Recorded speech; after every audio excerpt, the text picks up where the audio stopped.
Les Berthallet, à ce moment-là, ça ressemble à quoi? Parce que, par exemple, est-ce qu'il y avait des commerces? Oui, il y avait des commerces. Il y avait un café boulangerie, un café épicerie là dans le village. Ici sur la route, il y avait un café. Et en face, il y avait un café restaurant. Il faisait un peu restaurant. Deux vieilles demoiselles qui étaient en face, les deux demoiselles bravaient.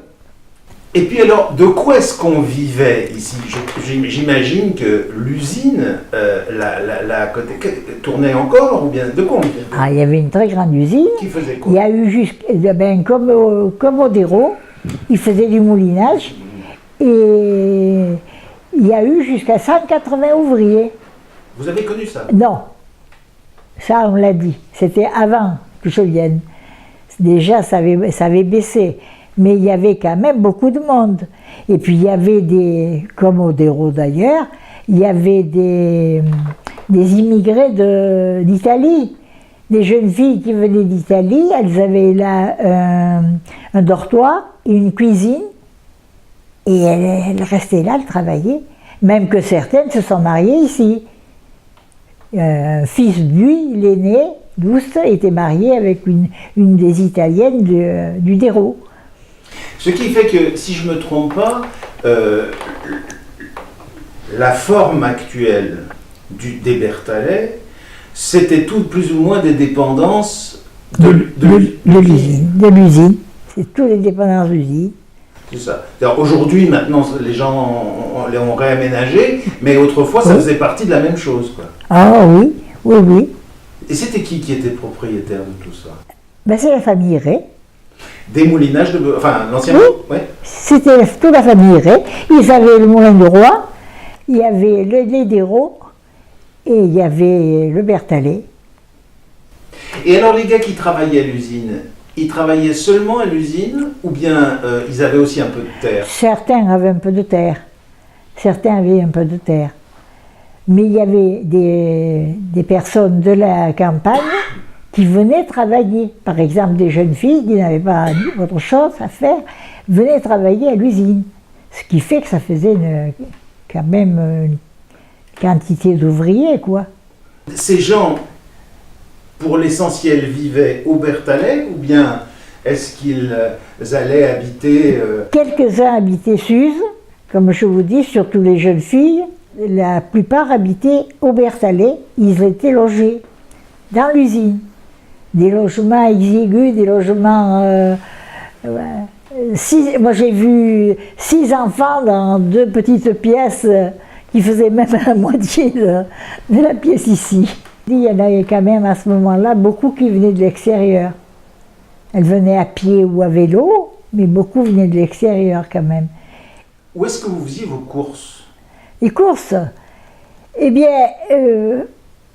quand j'étais à Suse, j'allais faire mes courses à Cray, ou à Oust ou à Cray. Alors comment? À vélo? À vélo. À vélo. À vélo, on n'avait que ça comme transport. Et après, bon, je allais quand même à Cray pour certaines choses, mais les épiceries ici, quand on, comme toujours, dans les petits villages, quand quelque chose nous manquait, on allait vite à l'épicerie du coin. Mais... Et puis, il y avait peut-être... il y avait ce qu'on appelait des coquetiers autrefois. Ah, des coquetiers qui passaient, bien sûr. Il y avait M. Béranger. Déjà, c'était le père de Robert Béranger, qui venait ramasser les œufs, ça c'était avant la guerre. En échange, il payait en sel? Non, pas M. Béranger. Il achetait simplement. Par contre, M. Félix, Félix Lapen, ne venait pas au Berthallet. Non, il faisait Suse, il faisait les Suse, Gigord, et il n'allait pas au Berthallet. Et alors, chez mes parents, on apportait, on avait des lapins, on avait, je sais pas, des poulets à vendre, on les apportait au père Lapen, qui Lapen avait de l'épicerie, Et à ce moment-là, on achetait l'épicerie chez lui. Uniquement l'épicerie, parce que quand j'étais à la campagne, bon, les œufs on en avait, les poulets on en avait, les lapins on en avait, donc on n'avait pas besoin de les acheter. On vivait un peu en autarcie, quoi. C'était... Et alors, donc vous aviez de la basse-cour, Oui, un peu vous aviez des vaches? des vaches. Ouais. Des vaches, on s'en servait pour... pour travailler. Et on avait, quand elles travaillaient beaucoup, elles n'avaient pas beaucoup de lait, mais enfin bon, on avait quand même du lait qu'on utilisait, on faisait des torbes, on faisait du beurre. On faisait du beurre. Le beurre, j'avais une douzaine d'années, enfin 13 ans, mettons. On faisait le beurre et on m'avait acheté un vélo, j'en avais pas encore, et je descendais le beurre au Grand Hôtel à Cray. Il me prenait toute la grosse botte. Les vêtements, ça se passait comment? Les vêtements, Les vêtements, c'était Cray, on allait acheter à Cray. tout à Cray. Ou alors les hommes qui allaient à la foire à Beaufort, les hommes qui allaient, le jour de la foire de novembre ou octobre, je sais pas, les deux peut-être, ils allaient acheter des machins de travail, quoi, des vêtements de travail. Et puis des galoches quand arrivait au mois de novembre, parce que les enfants portaient des galoches. En bois. En bois dessous. Et puis de côté, c'était en cuir. Et le dessous était en bois. Eh bien, c'était pas si mal. Ça isolait beaucoup le bois. C'était pas si mal. Mais enfin, c'était pas très élégant. Maintenant, ils seraient pas heureux que ça. Et les galoches, il y avait quelqu'un du pays qui les faisait, ou bien... Non. Non, on les achetait Non. chez un cordonnier. On les achetait chez un cordonnier à Beaufort. Mais à Beaufort, il y avait beaucoup de commerces. C'était que des commerces à Beaufort. C'est pas le terrain qu'ils avaient, hein. Ça, c'est pas grand-chose, le terrain à Beaufort. C'était pas grand-chose, mais il y avait beaucoup de commerces. Il y en avait tout le temps. Dans la rue, il n'y avait que ça. Des épiceries, il y avait 3 épiceries, il y avait tout à Beaufort. Alors qu'à Sud... Le ferblantier, le marchand de chapeaux, enfin tout. Alors qu'à Suse... Il n'y avait rien. Il n'y avait rien. Il n'y avait rien. Du tout. Non. Pas de commerce à Suse, absolument pas. Il y avait un café, si. Ah oui, il y avait un café qui avait donc le téléphone. Et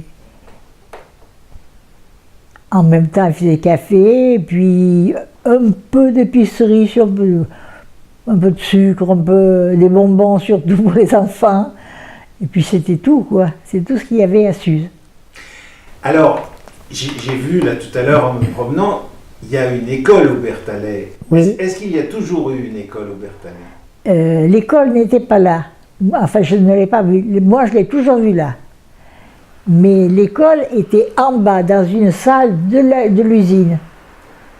Dans une salle de l'usine. Il faut dire que... Je sais que mon beau-frère est allé à l'école là-bas.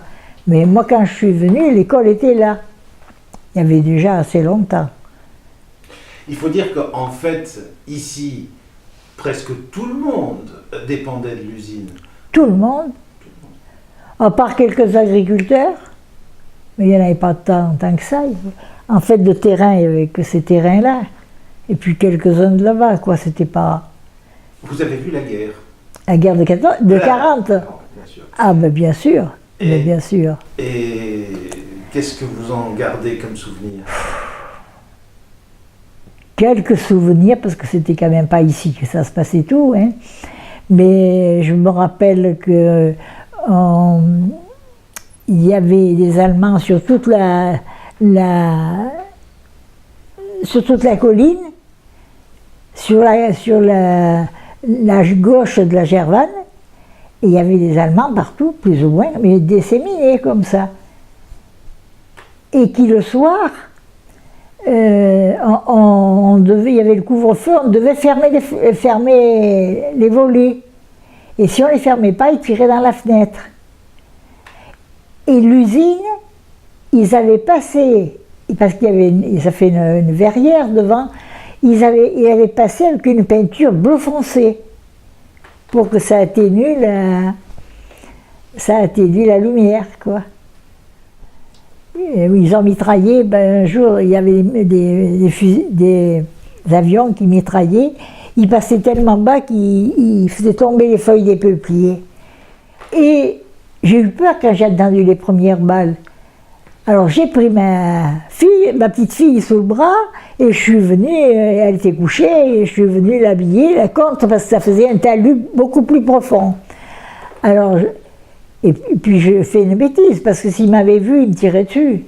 Mais enfin, ils ne m'ont pas vu, j'étais collée contre le talus.